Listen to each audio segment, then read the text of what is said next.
الحمد لله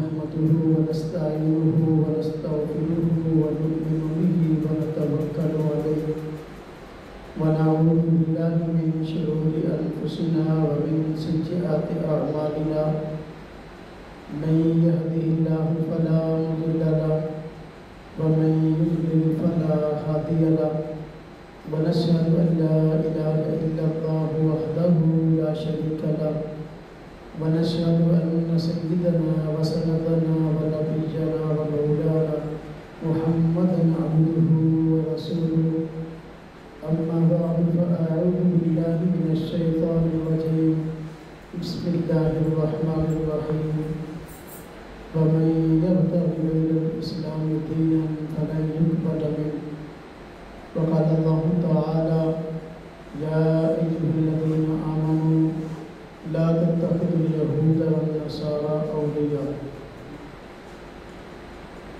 وقال الله تعالى ولن ترضى عنك اليهود والنصارى حتى تتبع ملتهم آمنت بالله صدق الله العظيم اللهم صل على محمد وعلى آل محمد كما صليت على إبراهيم وعلى آل إبراهيم إنك حميد مجيد اللهم بارك على محمد وعلى آل محمد كما باركت على إبراهيم وعلى آل إبراهيم إنك حميد مجيد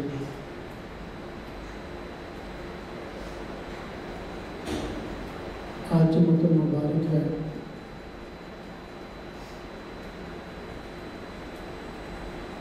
اس گزشتہ ہفتے میں فلسطینی حضرات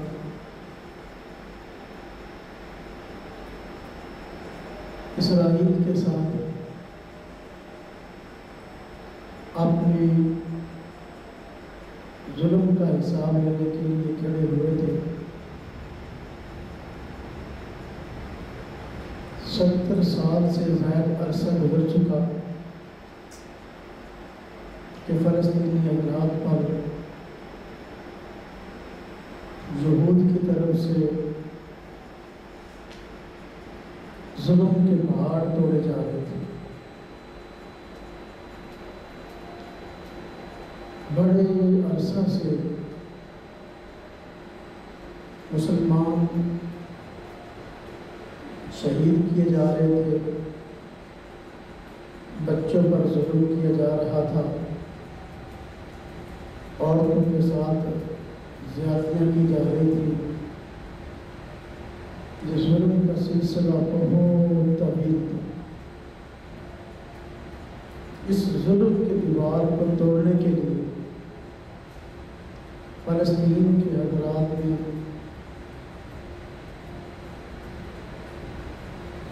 اسرائیل کے ساتھ دو ہاتھ کرنے کا ارادہ کیا. آخر وجہ کیا ہے کہ یہود اور نصارہ، یہودی اور عیسائی، یہ حضرات مسلمانوں کے ساتھ اتنی دشمنی رکھتے ہیں؟ وجہ کیا ہے؟ اور یہ 70 سال سے زائد عرصہ گزرا، اسرائیل نے مسلمانوں پر جو ظلم کے پہاڑ توڑے، آخر اس کی وجہ کیا ہے؟ پس پردہ حقائق کیا ہے؟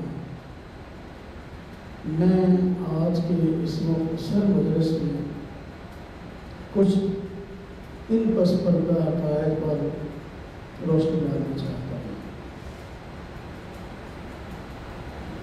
اللہ تبارک و تعالیٰ نے انسانوں کی ہدایت کے لیے کم و بیش 1,24,000 انبیاء اور رسل بھیجے،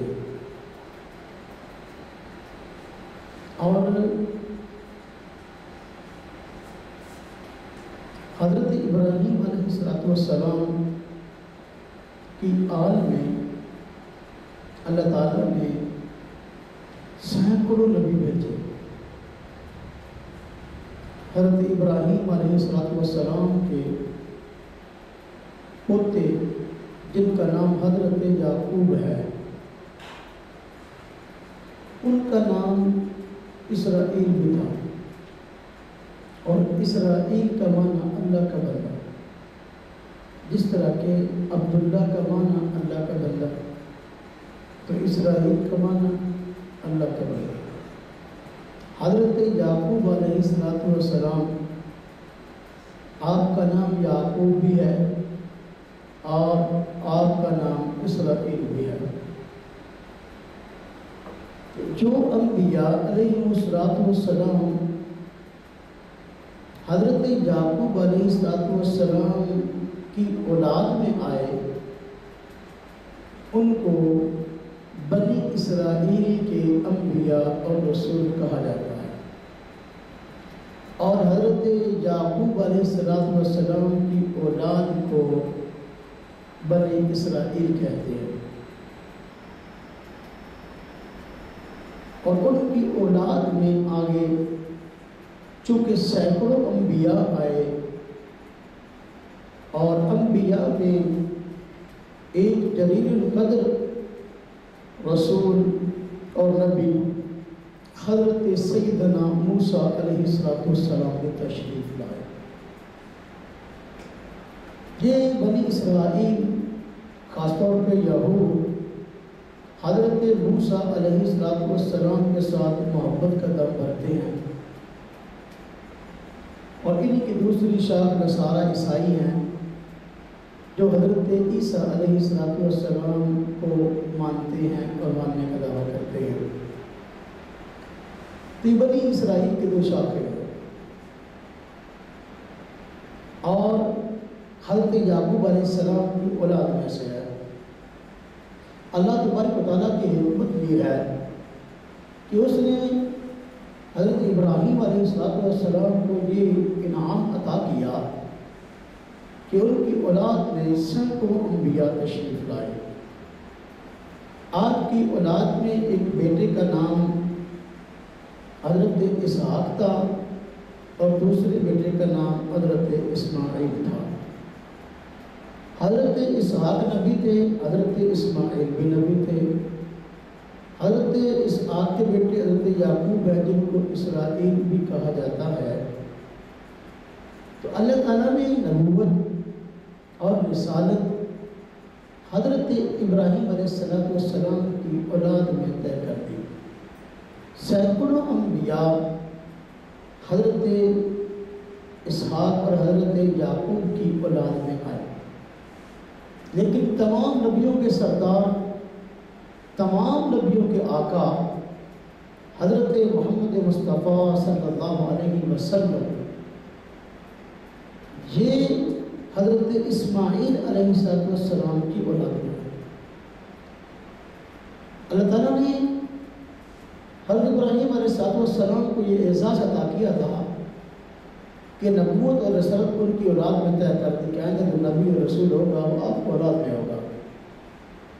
کہ حضرت اسحاق آپ کے بیٹے ہیں، سینکڑوں نبی آپ کی اولاد میں آئے۔ حضرت اسماعیل بھی حضرت ابراہیم کے بیٹے ہیں، ان کی اولاد میں صرف ایک نبی اور ایک رسول آئے، وہ حضرت محمد مصطفیٰ صلی اللہ علیہ وسلم۔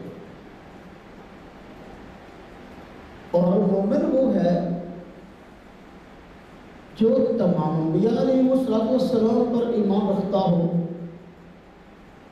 تو الحمدللہ ہم مسلمانوں کا یہ اعزاز ہے کہ ہم حضرت سیدنا ابراہیم علیہ السلام کو بھی نبی اور رسول مانتے ہیں، اور ان کی اولاد میں جتنے نبی اور رسول آئے، خواہ حضرت اسحاق و یعقوب کی اولاد میں ہوں یا حضرت اسماعیل علیہ السلام کی جو ہے وہ اولاد میں حضرت محمد مصطفیٰ صلی اللہ علیہ وسلم ہوں، ہم ان تمام نبیوں کو، تمام رسولوں کو دعویٰ نبوت اور رسالت میں سچا مانتے ہیں، اور ان پر نازل ہونے والی وحی، کتابیں اور صحیفے ان کو بھی سچا جانتے ہیں۔ لیکن یہود کی یہ خباثت ہے، خاص طور پہ کہ ان کو حضرت محمد مصطفیٰ صلی اللہ علیہ وسلم کی ذات اقدس سے چڑھا ہے۔ اور انہوں نے ضد اور ہٹ درمی کی وجہ سے حضرت محمد صلی اللہ علیہ وسلم کی نبوت اور رسالت کو تسلیم نہیں کیا۔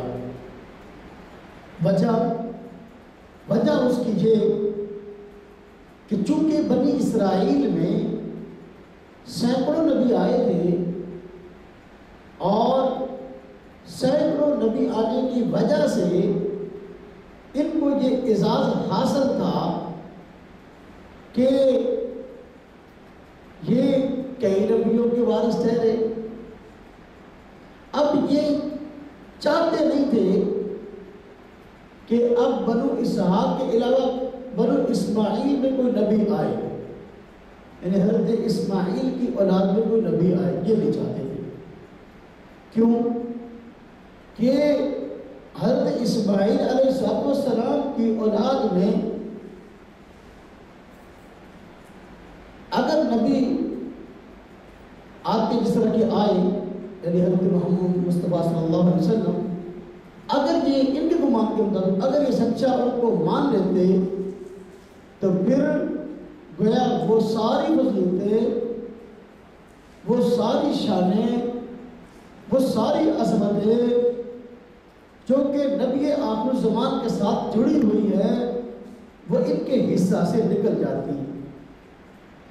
اس لیے انہوں نے حضرت محمد مصطفیٰ صلی اللہ علیہ وسلم کی ذات اقدس کو نبی اور رسول نہیں مانا کہ آخری نبی رسول بھی ہمارے اندر کیوں نہیں آ گئے، یہ اعزاز ہمیں کیوں نہیں ملا، حالانکہ نبوت اور رسالت کو عطا کرنے والی ذات رب تعالیٰ کی ہے۔ اللہ تبارک و تعالیٰ جس کو چاہیں نبوت اور رسالت کے منصب سے سرفراز فرما دے، اس میں انسان کی عقل کو یا اس کی خواہش کو کیا دخل ہے؟ نبوت کوئی قصبی چیز تو نہیں کہ بندہ اپنے ہاتھ سے اپنی محنت سے جو ہے نا وہ کما لے اور حاصل کر لے، یہ ایک وہمی چیز ہے، اللہ تعالیٰ کے عطا کرنے سے عطا ہوتی ہے کہ اعزاز ہے۔ اور اللہ تبارک و تعالیٰ نے یہ چاہا کہ یہ اعزاز حضرت اسماعیل علیہ السلام اور ان کی اولاد کو ملے، تو ان کی اولاد میں حضرت محمد مصطفیٰ صلی اللہ علیہ وسلم ہے۔ یہ بات یہود کے لیے، نصارہ کے لیے پریشانی کا باعث ہے، اس لیے جنہوں نے حضرت محمد مصطفیٰ صلی اللہ علیہ وسلم کی ذات اقدس کی نبوت اور رسالت کو تسلیم نہیں کیا۔ آج جو جھگڑا اور فساد ہے یہود و نصارہ نے پوری دنیا میں مچایا ہوا، اس کی بنیاد یہ چیز ہے۔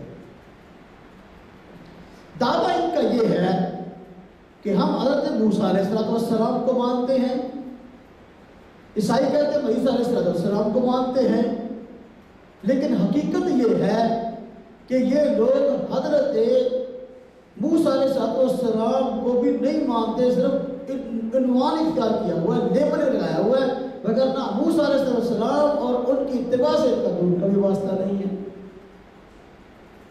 عیسائی ہیں، ان کو حضرت عیسیٰ علیہ السلام سے عقیدت ضرور ہے، اس کا اظہار ضرور کرتے ہیں، لیکن در حقیقت سیدنا عیسیٰ علیہ السلام کو بھی نہیں مانتے۔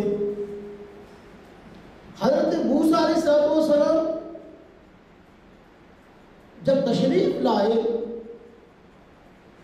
تو انہوں نے جو یہود ہیں آج ان کو ماننے کا اور تورات کے حامل ہونے کا دعویٰ کرتے ہیں، حضرت موسیٰ علیہ السلام کی جس طرح کھلے عام نافرمانیاں کی وہ ڈھکی چھپی نہیں ہے، آج کی تورات میں بھی موجود ہے اور قرآن کریم میں بھی کھول کھول کے بیان کر دیا۔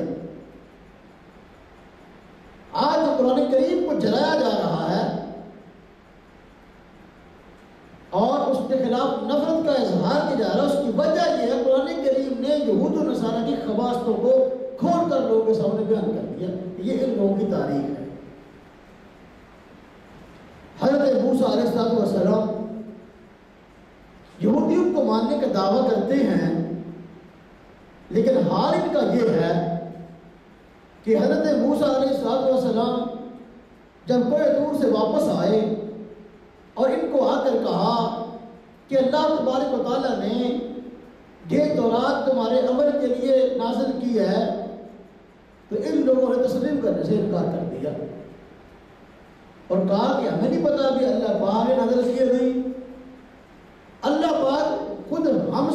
10 بات کر کے کہیں تب ہم مانیں گے۔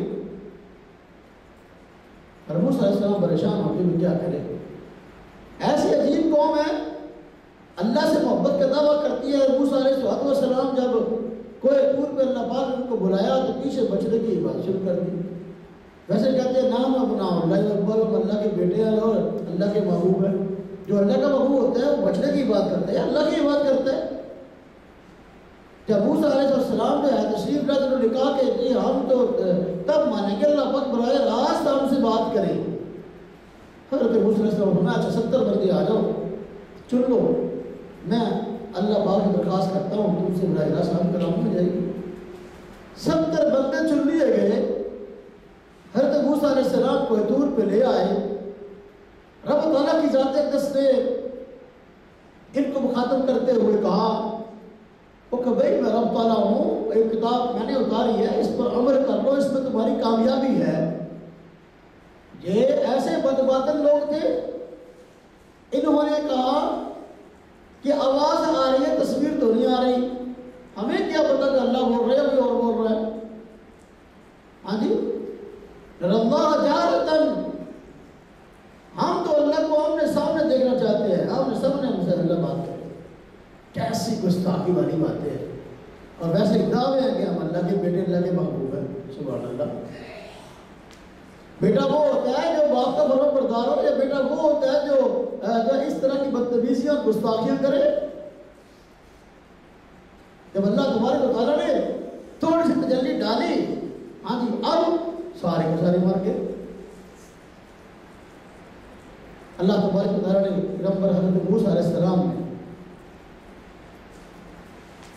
رب تعالیٰ سے التجا کیا، اللہ یہ ان کے نمائندے بن کے آئے ہیں، میں واپس جاؤں گا، سرکش قوم ماننے والی نہیں، یا اللہ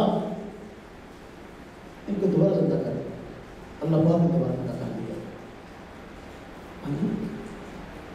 اور ان سے عہد دیا بتاؤ آپ مانو گے؟ ہاں بالکل بالکل مانیں گے۔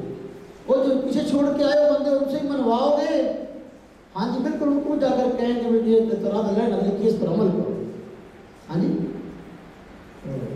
پھر خباثت یہ دکھائی، وہاں جا کر کہنے لگے واپس جا کے، ہاں تورات اللہ پاک نے نازل ضرور کی ہے، لیکن یہ بھی کہا ہے کہ جو مشکل احکام ہو ان کو چھوڑ دیا کرو، جو آسان آسان اس پر عمل کر لیا کرو۔ اللہ پاک نے پھر کوئی دور ان کے سر پر مسلط کیا۔ ہاں جی تو کہا کہ ہم مانتے ہو یا نہیں مانتے، وقت بابر گرا جائے گا، وہ کہا کہ ہم مانتے۔ یہ تو ان لوگوں کا موسیٰ علیہ السلام کو تورات کو ماننے کا حال تھا۔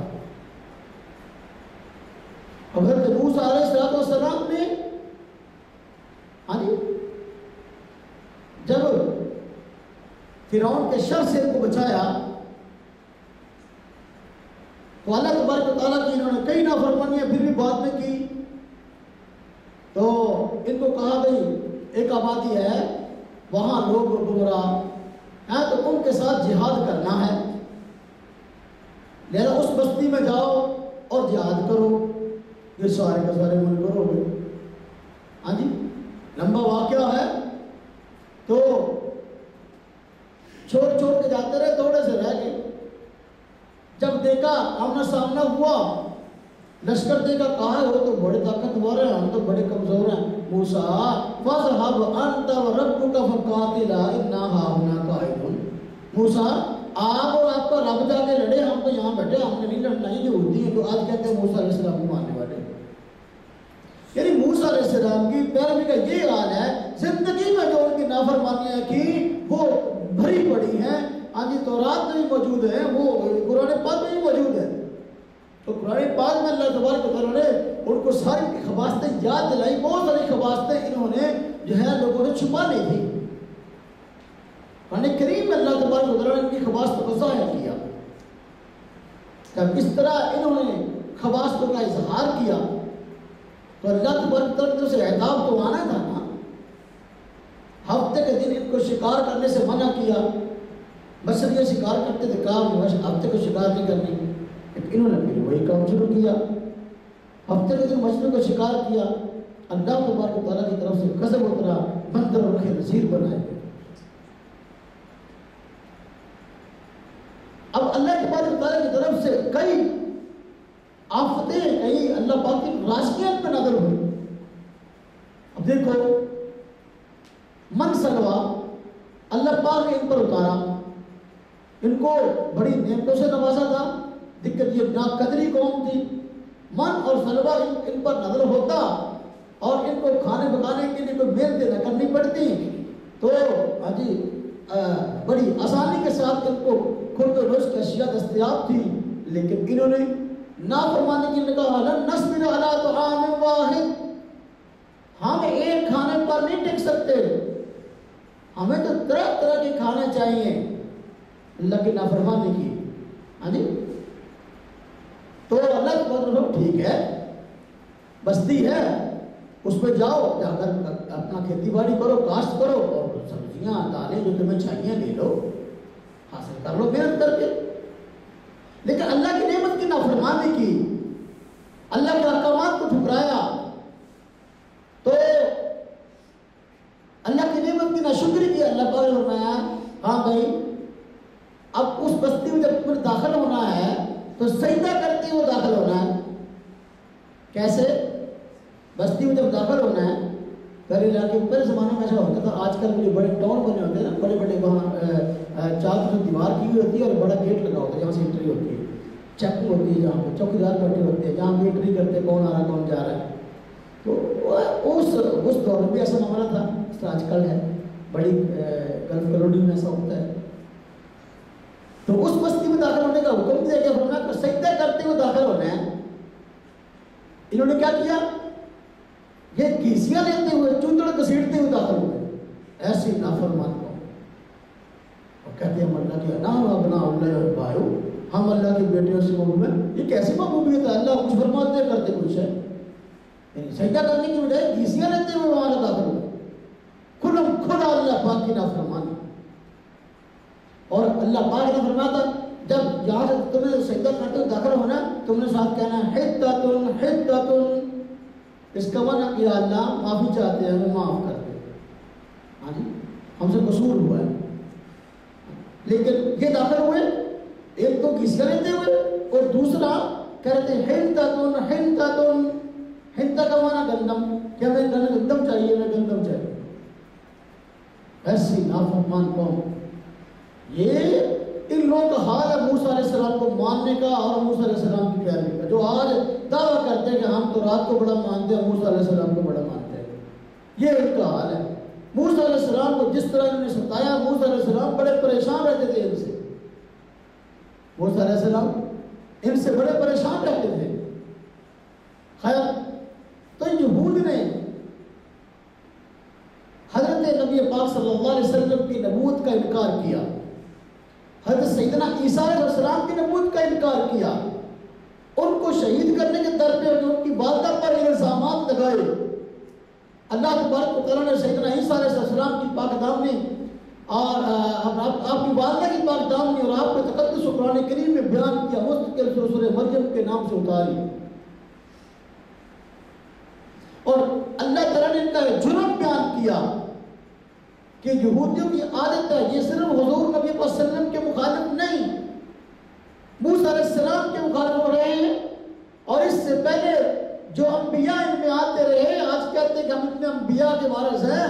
یہ انبیاء کے وارث اس طرح کے ہیں کہ نبیوں کی ایک جماعت کو انہوں نے قتل کیا، شہید کیا، اور ایک جماعت کی نبوت اور رسالت کو جھٹلایا ہے. فرمایا فریقاً کذبتم وفریقاً تقتلون، فریقاً کذبتم وفریقاً تقتلون.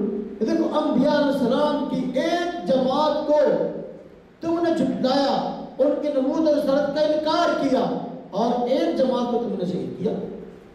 حضرت سیدنا زکریا علیہ السلام بنی اسرائیل کے انبیاء میں سے ہیں. یہی بنی اسرائیل ان کے قاتل تھے، یہی لوگ ان کو شہید کرنے والے تھے، آرز چیرنے والے تھے. اور حضرت یحییٰ علیہ السلام بنی اسرائیل کے نبیوں میں سے تھے، اور ان کو شہید کرنے والے بھی یہی لوگ ہیں، ان کے قاتل بھی یہی لوگ ہیں. حضرت سیدنا عیسیٰ علیہ السلام بنی اسرائیل میں سے ہیں، ان کو سولی پر چڑھانے کے لیے، ان کو شہید کرنے کے لیے بھی کوشش انہیں کی صرف ہوئی تھی، والا کے بعد اللہ تبارک و تعالیٰ نے ان کو آسمان پہ اٹھا لیا۔ حضور نبی پاک صلی اللہ علیہ وسلم کو شہید کرنے کے لیے مدینہ کے یہود نے کیا سازشیں نہیں کی؟ حضور نبی پاک صلی اللہ علیہ وسلم کو زہر دینے والے کون تھے؟ یہ سب یہود کا کردار ہے، جو یہ کہتے ہیں کہ ہم سابقہ انبیاء کے وارث ہیں۔ کوئی وارث نہیں ہے، نہ ان کی تعلیمات پر ہیں، نہ ان کی کتابیں جو آج اٹھائے پھرتے ہیں ان کو اصلی شکل کے اندر یہ رکھے ہوئے ہیں، بلکہ انہوں نے ان کتابوں کے اندر من مانیاں تبدیلیاں کر دی ہیں۔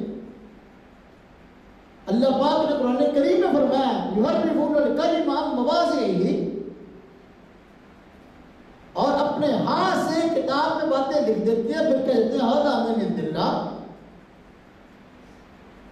اللہ کی جانب سے حالانکہ ہوتی نہیں۔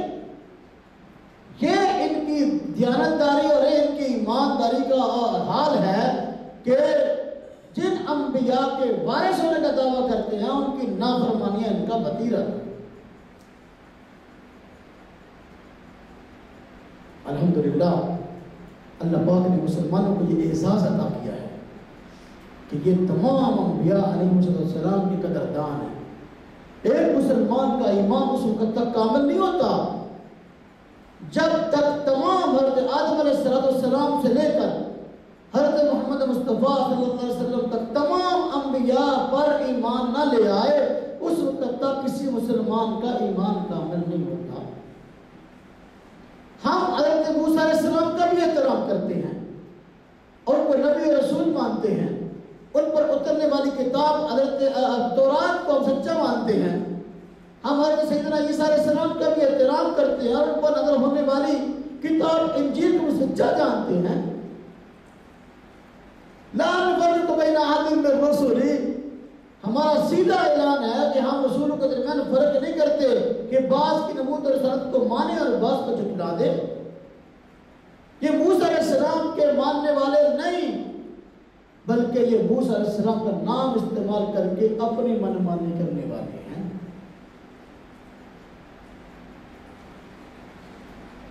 حضرت موسیٰ علیہ السلام کو ماننے والے ہم مسلمان۔ حضور نبی پاک صلی اللہ علیہ وسلم جب مدینہ شریف تشریف لائے تو آپ کو پتہ چلا کہ 10 محرم کا یہودی روزہ رکھتے ہیں۔ پوچھا گیا کہ کیوں 10 محرم کا روزہ رکھتے ہو؟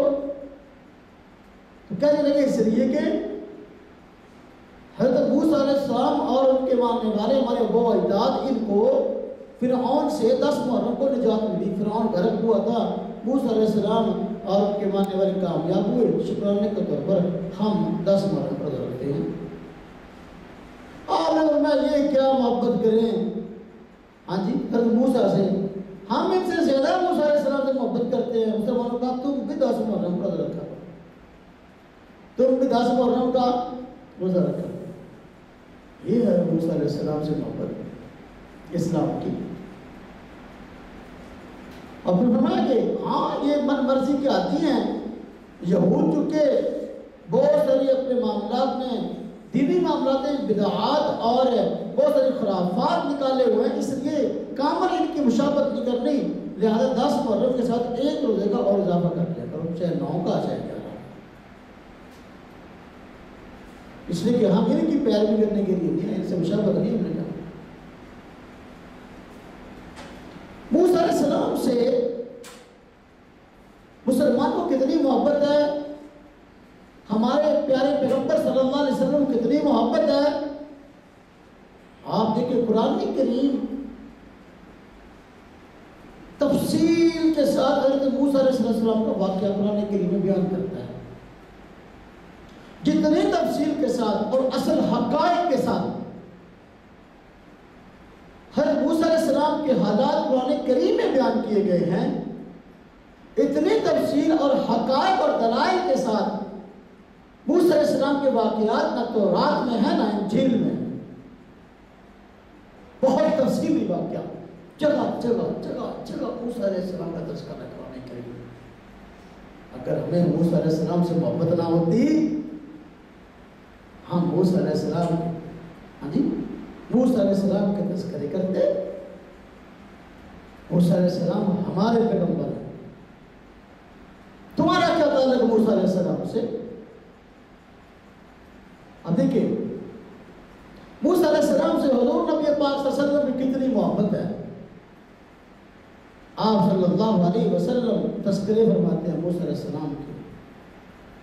معراج کی رات آپ صلی اللہ علیہ وسلم جب سفر فرما رہے تو پہلے مکہ مکرمہ سے آپ نے بیت المقدس تک کا سفر کیا۔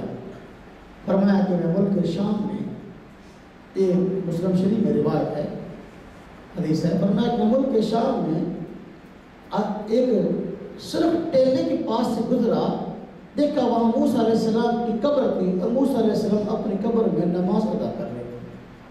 یہ تذکرے حضور کی زبان پر موسیٰ علیہ السلام کے۔ اچھا،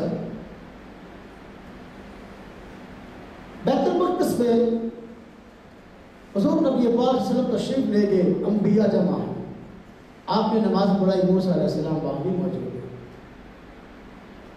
اور نبی پاک صلی اللہ علیہ وسلم جب معراج کا سفر کرتے ہیں آسمان میں، جتنی دفعہ ملاقات موسیٰ علیہ السلام سے ہوئی اور جتنا تذکرہ معراج کی رات موسیٰ علیہ السلام سے ملاقات کے ہیں، کسی اور نبی سے نہیں ہے۔ ہاں جی، ملاقات ہوئی، پھر آپ آسمان پہ گئے، ہاں جی، حضور نبی پاک صلی اللہ علیہ وسلم رب تعالیٰ سے ملاقات فرمائی اور اللہ تعالیٰ نے 50 نمازیں فرض کی۔ وہ مشہور جو بات ہم اکثر حدیث سنتے سناتے ہیں، 50 نمازیں فرض کی۔ واپسی پر موسیٰ علیہ السلام سے ملاقات ہوئی ہے اور موسیٰ نے فرمایا میری قوم پر 3 فرض تھی، انہوں نے وہ نہیں پڑھی، یہ 50 کیسے پڑھیں گے؟ آپ اللہ پاک سے کم کرا ہے۔ یہ محبتیں تعلق ہے ہمارا موسیٰ علیہ السلام سے، ہمارے پیغمبر کا تعلق ہے۔ گئے 5 کام کرا ہے، حضور پھر چاہے، ہاں جی، پھر گئے، پھر 5 کام ہو گئے، پھر گئے، پھر چاہے۔ یہ محبتیں ہیں جن کا تذکرہ حضور نبی پاک صلی اللہ علیہ وسلم نے جی فرمایا ہے۔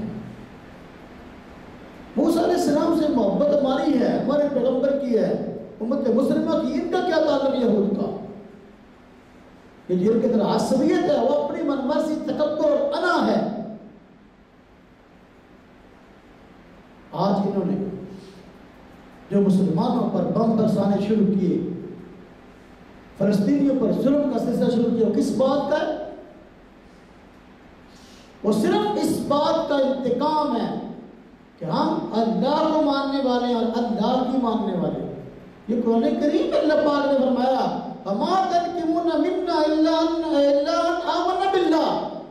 تم ہم سے کس بات کا انتقام لے رہے ہو؟ صرف اسی بات کا کہ ہم اللہ کی ماننے والے ہیں۔ یہودی اللہ کے ماننے والے نہیں، یہ اپنی مان ربنی بنانے والے ہیں، اللہ کی کہتے تھے نام ابناء اللہ احباؤہ، یہ زبان پہ دعوت اللہ کے محبوب ہے، مان کے اللہ کی دے نہیں۔ اب جو اللہ کا بیٹا ہے، اللہ کا محبوب ہوتا ہے، اللہ کی مان کے چلتا ہے، لیکن یہ اللہ کی ماننے والے نہیں تھے، بلکہ اللہ کی مسلسل نافرمانیاں کرتے، ہر عہد ہر پیمان کو توڑتے۔ اس لیے اللہ فرمایا فَبَاءُوا بِغَضَبٍ عَلَىٰ غَضَبٍ۔ یہ تو وہ لوگ ہیں جو اللہ کی ناراضگی پر ناراضگی مول لیے ہوئے۔ یہ کہتے ہیں ہم اللہ کے پیارے ہیں، اللہ پاک شدید غضبناک ہے ان سے، ان کی نافرمانیوں کی وجہ سے۔ آج دیکھیں جو آج فلسطین کے مسلمانوں پر ظلم ہو رہا ہے، کیوں ہو رہا ہے؟ توجہ کرنا، میں بڑی عام بات آپ حضرات کو اس حوالے سے بتاؤں گا۔ فلسطین کے مسلمانوں پر جو آج ظلم ہو رہا ہے، یہودیوں کا دعویٰ یہ ہے کہ یہ ارض مقدس ہماری ہے، یہ ارض مقدس ہماری ہے۔ اللہ پاک نے اس جگہ کو مقدس ٹھہرایا ہے۔ آپ 15واں پارہ شروع کرو، سبحان الذی اسریٰ بعبدہ لیلا من المسجد الحرام الى المسجد الاقصى الذی بارکنا حولہ۔ قرآن کہتا ہے اس کے اندر اللہ پاک نے برکتیں رکھی ہیں، یہ بابرکت جگہ ہے، انبیاء کی سرزمین ہے۔ یہود کہتے ہیں کہ ہم یہ انبیاء کی سرزمین ہے اور ہم ان کے وارث ہیں. توجہ کرنا، لہذا یہ سرزمین ہماری ہے اور مسلمان اس پر قبضہ کیوں ہیں، اس لیے ہم نے ان سے قبضے کو چھڑانا ہے. حالانکہ بات ایسی نہیں ہے، حالانکہ بات ایسی نہیں ہے. ٹو دی پوائنٹ میں بات عرض کرتا ہوں کہ دیکھو انبیاء کی سرزمین ہے اور مسجد اقصی جو ہے یہ مسلمانوں کی وراثت ہے اور حضرت سلیمان علیہ السلام نے اس کو تعمیر کیا اور اب یہ وراثت حضور صلی اللہ علیہ وسلم کی. کیسے؟ یہ یہودیوں کی نہیں ہے. اللہ تبارک و تعالیٰ نے معراج کی رات حضور نبی پاک صلی اللہ علیہ وسلم کو بلایا بیت المقدس میں، تمام انبیاء کو بھی جمع کیا، تمام انبیاء کو بھی جمع کیا. تمام انبیاء علیہ السلام تشریف لائے، حضرت آدم سے لے کر سیدنا عیسیٰ علیہ السلام تک آپ نے تمام انبیاء علیہ السلام کو مسجد اقصی میں نماز پڑھائی. اب نماز پڑھانے کے لیے امام کس نے مقرر کیا؟ حضور نبی صلی اللہ علیہ وسلم کو اپنا امام کس نے بنایا؟ انبیاء نے. کس نے بنایا؟ اللہ کی چاہت کے مطابق. تو مسجد اقصی جن کو یہود کہتے ہیں یہ ہمارا حق ہے، حالانکہ یہ انبیاء علیہ السلام کی سرزمین ہے اور اس سرزمین کو کچھ انبیاء نے حضور کے سپرد کیا. حضور صلی اللہ علیہ وسلم کو اپنا امام بنا کر حضور کے سپرد کر دیا. اس چیز کو اب دین اقتدار آپ کے سپرد ہے. تمام انبیاء نے آپ پر ایمان بھی لائے اور آپ کے پیچھے نماز بھی ادا کی. تو آپ کے پیچھے نماز ادا کر کے مصلی آپ کے سپرد کر کے انسانوں کو بتا دیا کہ اب اس سرزمین کے وارث یا تو محمد ہوں گے یا محمد صلی اللہ علیہ وسلم کے جو ہے وہ ماننے والے. انبیاء نے سپرد کر دیا. اچھا اب یہ کہتے ہیں ہمارا تمہارا کہاں سے رہ گیا؟ اور جس کی سرزمین وہ جس کو سپرد کر دے ان کی مرضی. بیت المقدس کیسے فتح ہوا آپ جانتے ہیں؟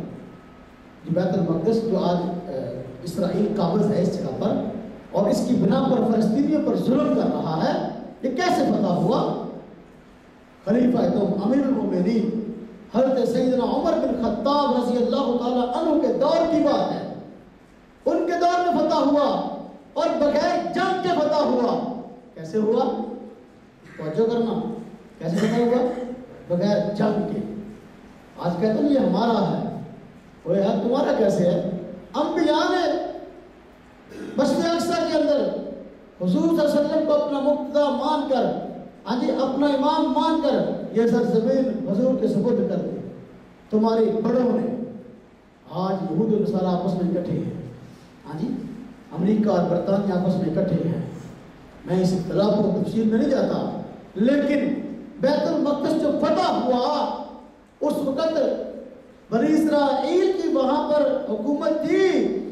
حضرت عمر بن خطاب رضی اللہ تعالیٰ عنہ جب ان کو پیغام بھیجا کہ بھائی تمہاری شرارتیں جو ہے نا یہ دن بدن بڑھ رہی ہیں، اس لیے مسلمان ہو جاؤ یا یہ علاقہ ہمارے سپرد. اب انہوں نے کہا کہ جنگ کرنے کی ضرورت نہیں، خلیفہ وقت ہمارے پاس آ جائے. اگر خلیفہ وقت ہمارے پاس آ جائے، ہماری کتاب میں اس خلیفہ کی نشانیاں، علامات، کرامات لکھی ہیں، ان کے کارنامے لکھے ہیں جو اس بیت المقدس کو فتح کریں گے. اگر وہ نشانیاں تمہارے اس خلیفہ میں، حکمران میں پائی جاتی ہوں گی، ہم بغیر جنگ کے جو ہے نا یہ بیت المقدس تمہارے سپرد کر دیں گے. سیدنا عمر بن خطاب رضی اللہ تعالی عنہ کو یہ پیغام اس وقت کے عیسائیوں نے بھیجا جن کے مطابق یہود تھے. حضرت عمر بن خطاب رضی اللہ عنہ کی جرأت کو سلام. آپ فوج کے ساتھ نہیں گئے، آپ ان سے مذاکرات کرنے کے لیے اکیلے گئے. اگر جو پیچھے بہت بڑا لشکر تھا، آپ اکیلے گئے مذاکرات کرنے کے لیے. اور عجیب حکمران تھا حضرت سیدنا عمر بن خطاب رضی اللہ عنہ کہ جب اس محاذ پر گئے بیت المقدس میں تو سواریاں کم تھی، تو یہ طے ہوا کہ سواریاں کم ہیں، اس طرح کریں کہ کچھ لوگ باری باری سوار ہو جائے کریں، دوسرے کچھ پیدل چل پڑے، پھر ایک سفر طے کرنے کے بعد پھر دوسرا سوار ہو جائے اور پہلا پیدل چلے۔ یہ طے ہوا۔ خلیفہ دوم حضرت سیدنا عمر بن خطاب رضی اللہ عنہ اسی ترتیب کے ساتھ سفر کر کے وہاں پہنچے کہ آپ کے ساتھ آپ کا غلام تھا، اور تھوڑے تھوڑے وقفے کے بعد کبھی آپ سواری کرتے اور غلام اس کی لگام پکڑ کر جانور کی چلتا، اور کچھ وقت تک جو ہے غلام سوار ہوتا ہے حضرت عمر بن خطاب اور اس کی لگام پکڑ کے چلتے۔ اتفاق ایسا ہوا، اتفاق کیا بلکہ اللہ پاک کی حکمت کے تحت ایسا ہوا کہ جب اس علاقے میں حضرت عمر بن خطاب پہنچے انہی یہود و نصارہ سے مذاکرات کرنے کے لیے، تو باری آپ کی پیدل چلنے کی تھی اور غلام کے سوار ہونے کی تھی۔ تو دیکھنے والوں نے جب یہ دیکھا تو انہوں نے کہا حضرت آپ تو 22 لاکھ مربع میل کے حکمران ہیں، حضرت آپ سوار ہو کے جائیں، یہ کیا کہیں گے مخالف کہ دیکھو ان کا اتنا بڑا حکمران اور یہ پیدل چل کے آ رہا اور سوار غلام ہے۔ فرمایا نہیں، جب طے یہ ہوا اب میری باری پیدل چلنے کی ہے تو میں اسی طرح چلوں گا، جانور کی لکیر پکڑ کر غلام سوار، تو پھر کیا ہے۔ جب اس علاقے میں گئے وہ لوگ مذاکرات کے لیے بیٹھے تھے، انہوں نے دیکھا کہ دو شخص ہیں، ایک سوار ہے اور ایک پیدل ہے، تو فوراً پوچھا تمہارا حکمران خلیفہ کون ہے؟ تو آپ نے فرمایا میں ہوں مسلمانوں کا خلیفہ، میں ہوں۔ تو یہ کون ہے؟ کہا یہ غلام ہے۔ وہ سب حیران ہو گئے اور ایک دوسرے کی طرف یہ دیکھنے لگے۔ یہود و نصارہ کے بڑے بڑے علماء وہاں جمع تھے، وہ حیران ہو گئے اور ایک دوسرے کی طرف دیکھنے لگے۔ تو پھر کہا اچھا آئیں بیٹھے۔ تو کچھ یہودی علماء، عیسائی علماء حضرت عمر بن خطاب رضی اللہ عنہ جو کپڑے پہنے ہوئے تھے وہ کپڑے پر لگے ہوئے پیوند، جگہ جگہ ٹاکیاں، ان کو پیوندوں کو گننے لگے اس طرح۔ حضرت عمر بن خطاب رضی اللہ عنہ پریشان بھی کیا کر رہے ہیں، تو انہوں نے اس طرح گنا، پھر ایک دوسرے کو دیکھا اور میں آپ لوگ مجھے بتاؤ مسئلہ کیا ہے۔ وہ کہنے لگے کہ دیکھو ہماری مقدس کتابوں میں لکھا ہے جو بندہ بیت المقدس کو فتح کرے گا، ہاں جی، اس کی پہلی نشانی یہ ہے وہ اس حالت میں اس سرزمین پر آئے گا کہ اس کا غلام سواری پہ سوار ہوگا اور وہ خود اپنے جانور کی لکیر پکڑے ہوئے ہوگا۔ ہم نے آپ کو اسی حالت میں اس علاقے میں آتے ہوئے پایا، یہ نشانی تو پوری ہو گئی، اس لیے ہم حیران تھے۔ اور ہمارا یہ اب کیا میرے جسم پر اس طرح آگے پیچھے ہوگا جو ہے نا، یہ کچھ اس طرح کر رہے ہو، گر رہے ہو، کیا ہے؟ انہوں نے کہا کہ ہماری کتابوں میں یہ بھی لکھا ہے کہ جو حکمران بیت المقدس کو بغیر جنگ کے فتح کرے گا اس کی نشانی یہ ہے کہ اس کے کپڑوں پر 17 پیوند لگے ہوئے ہوں گے، غالباً 17 کا لفظ ہے، 17 پیوند لگے ہوں گے۔ تو ہم تو پیوند گر رہے ہیں تو یہ 16 ہیں، 17 نہیں ہیں، ہم پریشان ہیں، مگر آپ وہی حکمران ہیں کہ جن کے سپرد ہم نے یہ بیت المقدس کا مسجد اقصی کا حصہ کرنا ہے، تو پھر ایک پیوند کہاں گیا؟ حضرت عمر بن خطاب رضی اللہ عنہ نے اپنا اس طرح بازو کو اٹھا دیا، ایک پیوند یہاں لگا ہوا تھا، ایک پیوند اس جگہ لگا ہوا تھا۔ جب 17 پیوند لگے ہوئے ان لوگوں نے دیکھ لیے، بغیر جنگ کے بیت المقدس کو مسلمانوں کے سپرد کر دیا، بیت المقدس کو مسلمانوں کے سپرد کر دیا۔ اب توجہ فرمائیں، جو بات میں سمجھانے لگا ہوں سمجھانا چاہتا ہوں، آج اس جنگ کے تناظر میں جو آج اسرائیل فلسطینیوں پر ظلم کر رہا ہے، اس کی بنیاد یہ ہے کہ وہ کہتے ہیں کہ یہ سرزمین ہماری ہے اور ہماری سرزمین میں تم یہاں رہ رہے ہو، ہم تمہیں سرزمین سے نکالیں گے، ہم دو وجہ سے یہ بات کہتے ہیں کہ اب اس سرزمین کا تمہارے ساتھ کوئی تعلق نہیں ہے۔ نمبر ایک، معراج کی رات حضور نبی پاک صلی اللہ علیہ وسلم اور تمام انبیاء مسجد اقصی میں جمع ہوئے، تمام نبیوں نے حضور نبی صلی اللہ علیہ وسلم پر ایمان بھی تمام نبی لائے، اور تمام نبیوں نے اپنا امام مصلی مسجد اقصی کا حضور کے سپرد کر دیا، اور اس سرزمین کو گیا آپ کے پیچھے نماز پڑھ کے اپنا امام مان لیا، اور اس سرزمین کو آپ کے سپرد کر دیا کہ اب یہ سرزمین آپ کی ہے۔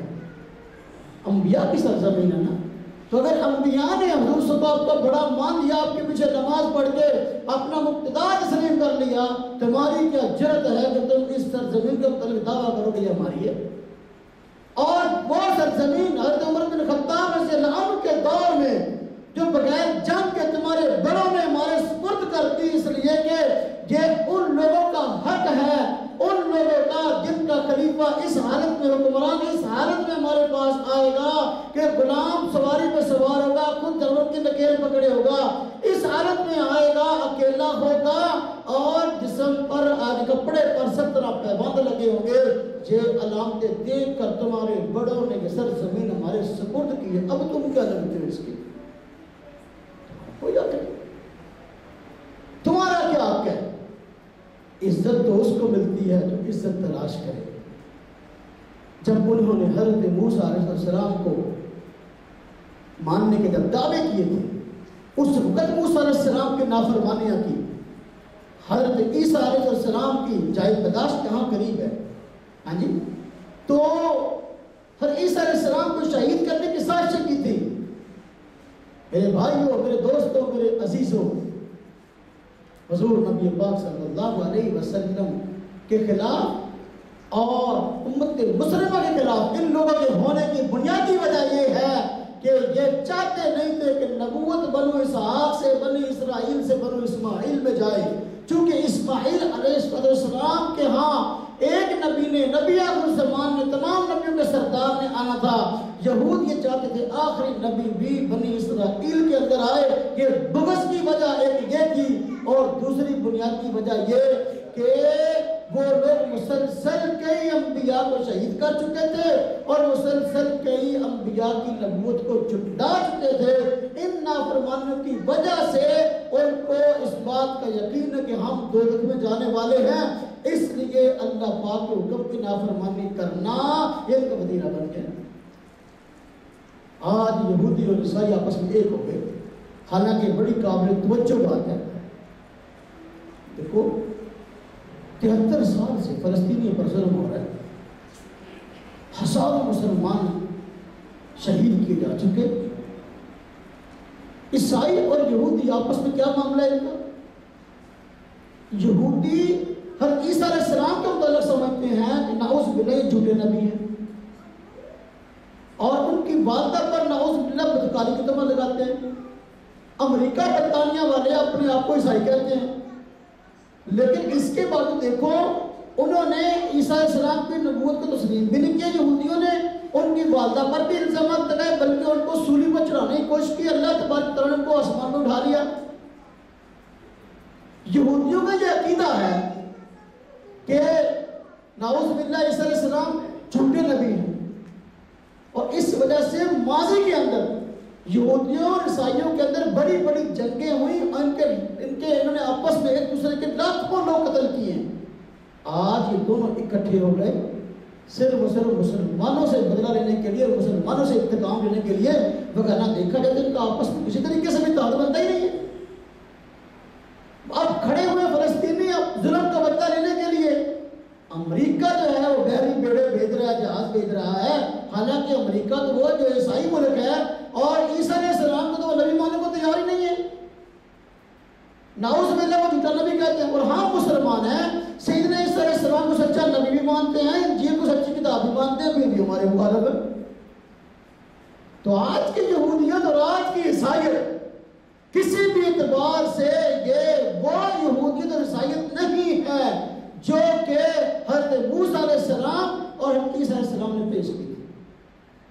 میں نے یہود کا تذکرہ بڑی تفصیل سے کیا، عیسائیوں کے بارے میں بات عرض کروں۔ اب دیکھو آج عیسائی کہتے ہیں خدا تین ہے، جبکہ عیسیٰ علیہ السلام جب پیدا ہوئے جو پہلے الفاظ تھے جب آپ نے بات کیا کر مجمع میں حضرت مریم آپ کو لے کے آئی، پہلی بات ارشاد فرمائی عیسیٰ جب فرمایا انی عبد اللہ آتانی الکتاب وجعلنی نبیا، میں اللہ کا بندہ ہوں۔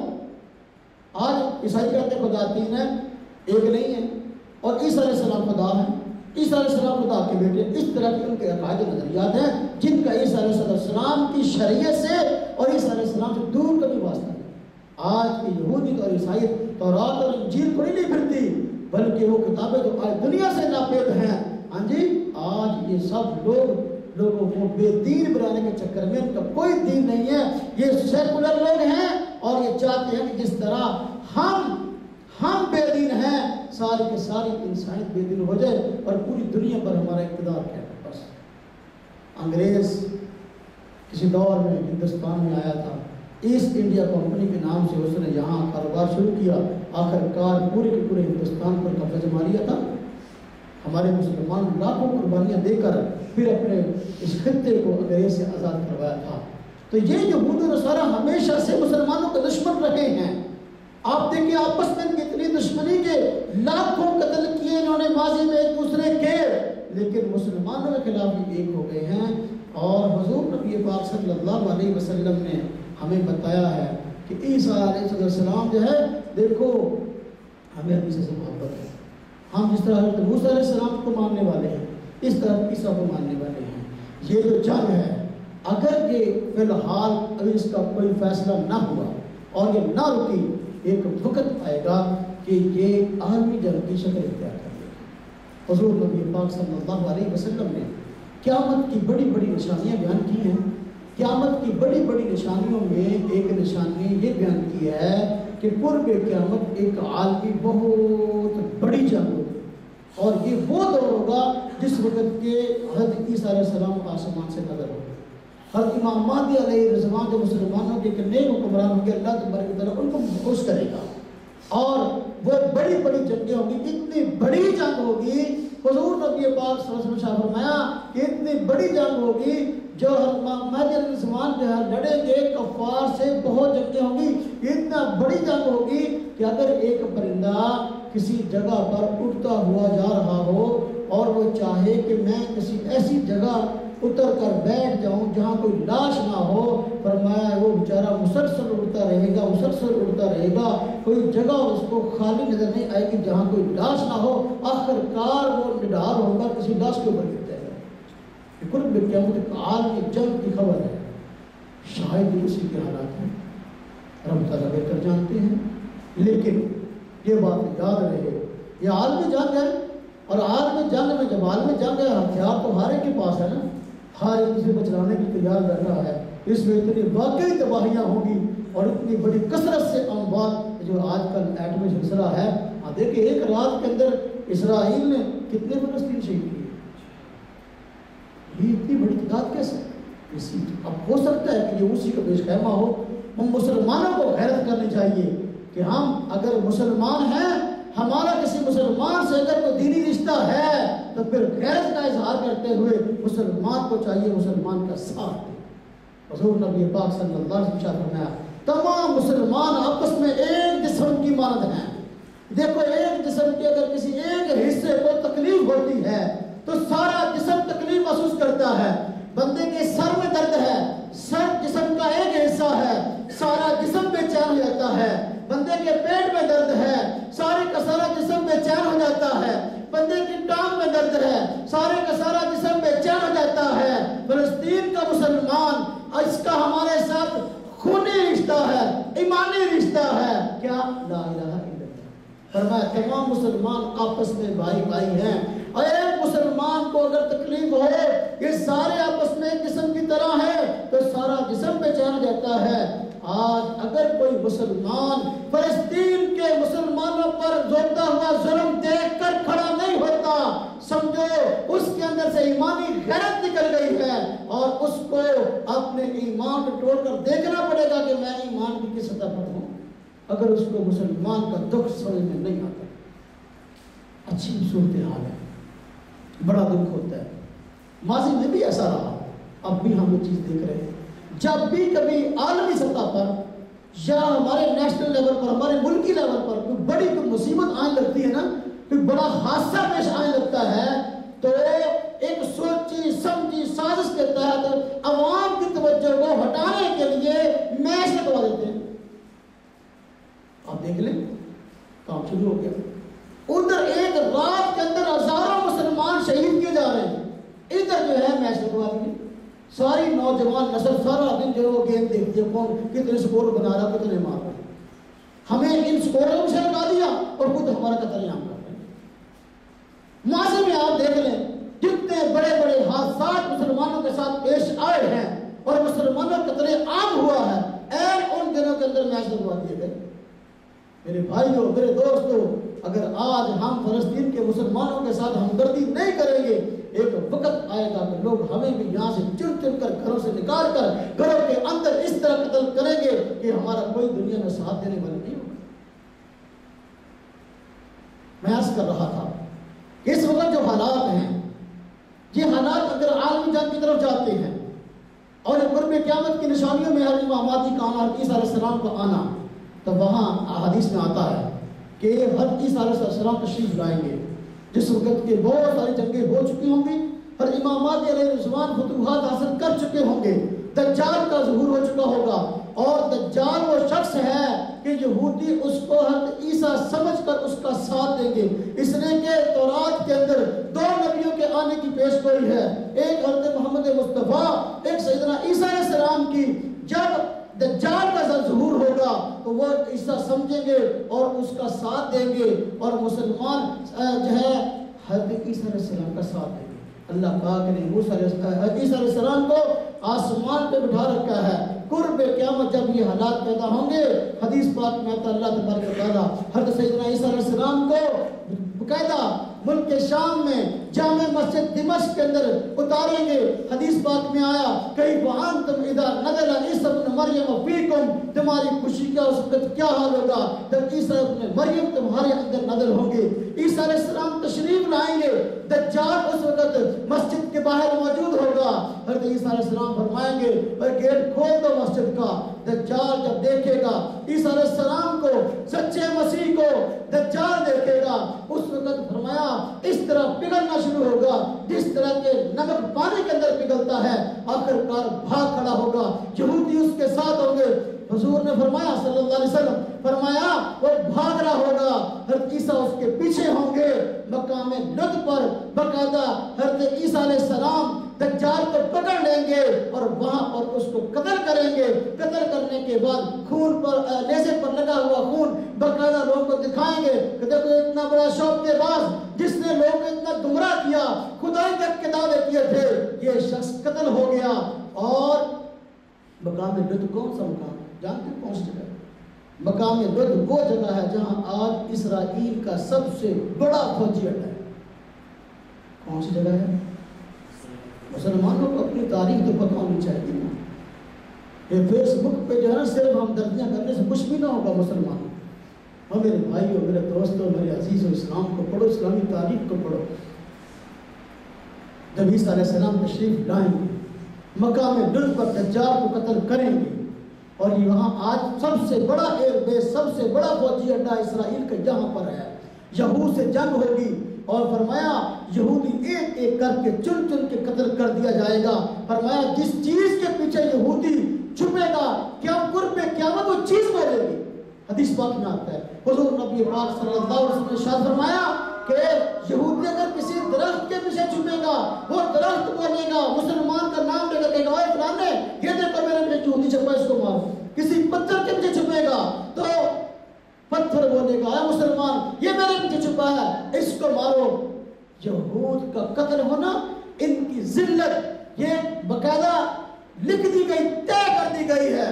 آپ خوش نصیب ہیں وہ لوگ جو یہود سے اس دور کے اندر اور اس دور کے اندر نفرت کا اظہار کرتے ہیں, جو یہودیوں کے ساتھ ہوں گے, یہود کے ایجنٹ ہوں گے, سب کے سب قتل کر دیتے ہیں. فتح انشاءاللہ مسلمان. جنگ جو ہوتی ہے نا اس میں شہادتیں ہوتی ہیں. شہید کا خون جب زمین پر جاتا ہے نا, اس کا تو پہلا قطرہ زمین پہ گرا تو اس کی تو اللہ پاک نے مغفرت کر دی. سارے گناہ معاف کرے، جنتی ہے. لیکن میرے بھائیوں یہ شہیدوں کا خون رہے گا نہیں جاتا. انشاءاللہ فلسطینیوں کا خون یہ رہے گا نہیں جائے گا، فلسطینیوں کا خون رہے گا نہیں جائے گا. لیکن میرے بھائیوں میرے دوستوں ہم نے کیا کیا؟ اگر ہم یہاں صرف فیس بک دیکھتے رہے، یوٹیوب دیکھتے رہے، آپ دیکھ لیں میچ لگے ہوئے ہیں، سارا دن لوگ بیٹھے میچ دیکھ رہے ہیں، مسلمانوں کا قتل عام ہو رہا ہے. کیا ہم ان کے لیے دعا کر رہے ہیں؟ کیا ہم اسباب کے درجے میں ان کے ساتھ تعاون کا سوچ رہے ہیں؟ کہ اپنے مسلمان بھائیوں کے ساتھ اس موقع پر ہم نے کیا تعاون کرنا ہے؟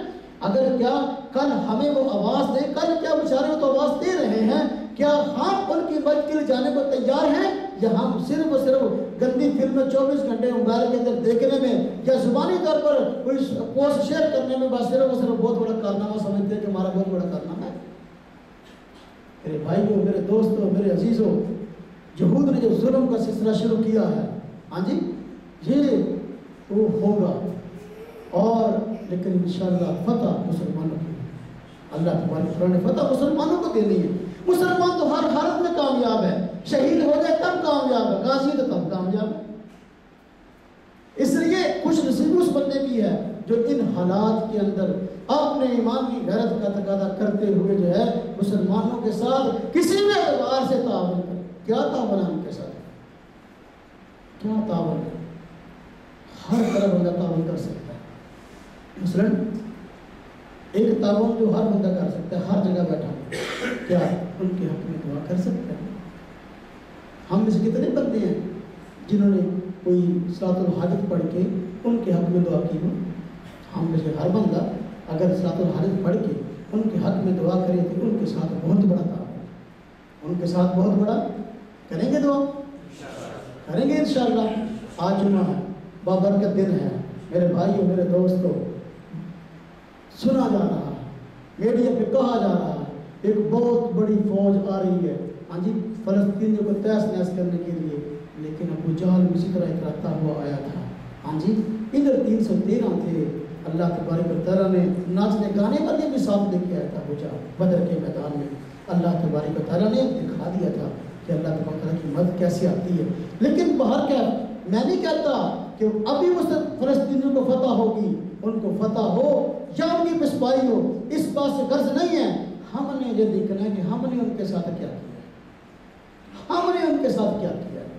تو صبر رات آج جمعہ ہے، کم از کم 2 رکعت نماز صلاۃ الحاجت پڑھ کے ان کے حق میں دعا کریں گے انشاءاللہ. نمبر 2 ان کے ساتھ تعاون کس طرح ہو سکتا ہے؟ نمبر 2 مالی لحاظ سے ان کے ساتھ تعاون کا سوچیں. آپ ذہن بنائیں، حالات ہر بندے کے بڑے تنگ ہیں، ہر بندے کے، لیکن ان کے حالات کتنے تنگ ہیں؟ آپ کو پتہ ہے ان کا پانی بند کر دیا انہوں نے، پتہ ہے آپ کو؟ ہاں جی پانی بند کر دیا. خرد و نوش کی اشیاء پہنچانے کے لیے راستے بند ہیں. میرے بھائیوں میرے دوستوں، ہم مالی تعاون کے لیے سوچیں. چاہے جیب میں 10 روپے ہوں 10 روپے دیں، میں اکٹھے نہیں کرتا، انشاءاللہ ہم اس پہ مشورہ کریں گے علاقائی سطح پر، کیونکہ ہماری ٹرسٹ ہے. پہلے سیلاب کے دنوں میں الحمدللہ ہم نے کوئی 2.5-3 کروڑ روپے کا الحمدللہ یہاں سے سامان مختلف سیلاب والے علاقوں میں پہنچایا ہے. ہم اس سے مشورہ کریں گے انشاءاللہ. اگر کوئی ترکیب بنی تو انشاءاللہ یہاں سے جو ساتھی پیسے دیں گے ہم انشاءاللہ وہاں پہنچانے کی کوشش کریں گے. تیسری چیز ہے جس کے پاس اسباب ہوں، جس کے پاس حالات ہوں اور جس میں دینی غیرت اعلیٰ درجے کی ہو، وہ جس طرح بھی وہاں جا سکتا ہے، ان کے ساتھ جا کے شانہ بشانہ لڑ لے. یہ سب تعاون کی صورتیں میرے بھائیوں میرے دوستوں، جس کے اندر جتنا جرت اور حوصلہ ہے نا اس کو استعمال کر لیں. لیکن جو کچھ بھی نہیں کرے گا تو پھر اللہ کی ہاں پکڑ تو ضرور ہوگی. اللہ پاک پوچھیں گے ہاں بھائی ان حالات میں تو نے کیا کیا تھا؟ تو بھی مسلمان تھا، وہ بھی مسلمان تھا، تیرا اس سے ایمانی رشتہ تھا، تو نے کیا کیا تھا؟ کس طرح کسی درجے میں ان کے ساتھ تعاون کرنے والے بن جائیں. اللہ تبارک و تعالیٰ ہم سب کو اس کی توفیق عطا فرمائے.